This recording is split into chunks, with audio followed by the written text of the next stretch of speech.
Amazingly, the fifth issue of Visionary is out, so I would just like to do a recap of all the previous Visionary episodes in the span of 4 videos, so we can get a complete idea of what has already happened and what to expect of the Visionary series moving forward. This video will cover Visionary issue 3. Without further ado, let's get into it.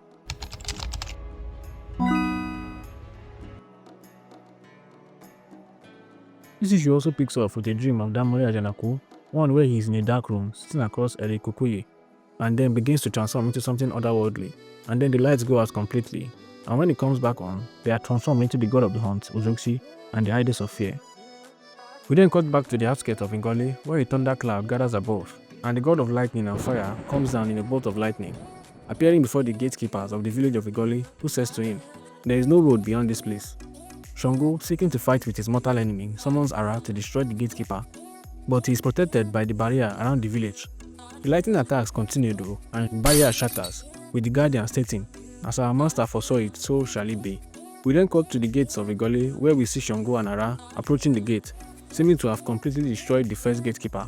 They are faced with another gatekeeper though, the stone protector of Igoli, who calls himself Apata, a serf of the hunter. A serf was a person in the feudal system, primarily in medieval Europe, who was born to the land and obligated to work for a lord or noble in exchange for protection and the right to live and cultivate the land. So he calls forth the Shigidi, his brothers, the stone protectors of Ngole, and they stood as the forefront of defense against Shango and Ara. But undeterred by this show of strength, Ara takes all of them on, clashing with them in a violent blast of lightning. She destroys the Shigidi, and Apata, the guardian of Ngole, uses the Ijakadi fighting style. He overpowers Ara, which she expresses as shock, as she assumed the fighting style could only be done by a living creature, and the Shigidi were considered inanimate spirit beings. Apata managed to facepalm Ara, and using Ijakadi Form 2 reversal wheel, he slammed her into the ground, hard enough to create a massive crater. This is the second time Ara is being handed an L by the Ijakadi fighting style. Ijakadi 2, Ara 0.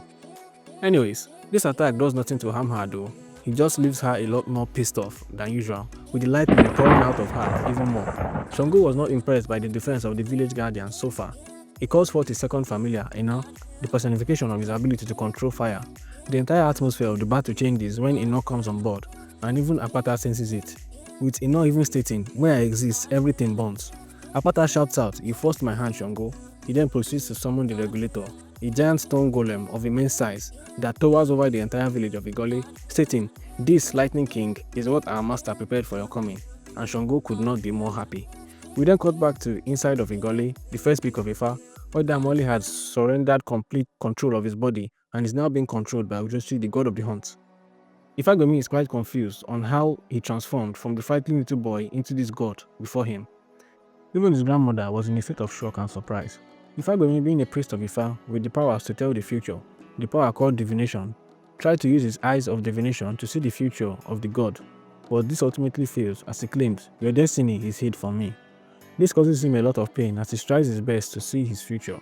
Feeling threatened, with no more options, he sacrifices his hand to the giant of Decay Demon so it can come out in its entirety.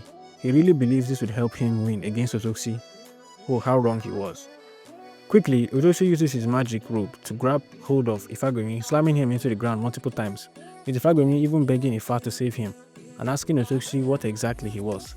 It seems he didn't know who he was dealing with. The demon giant of Decay then moves to attack Otoxi, but with one word, "Vanish," he rained down a barrage of arrows down on the beast and wiped it out of existence. Destruction, justice, and vengeance, I herald them all. He says this as he brandished a mischievous smile.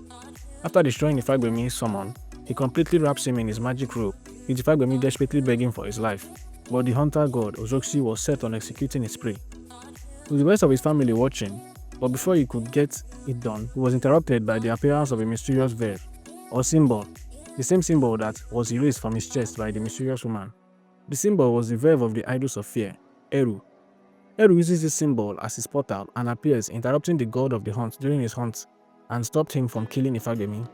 Ozoxi didn't look too happy about this development though, and tension rose between both parties.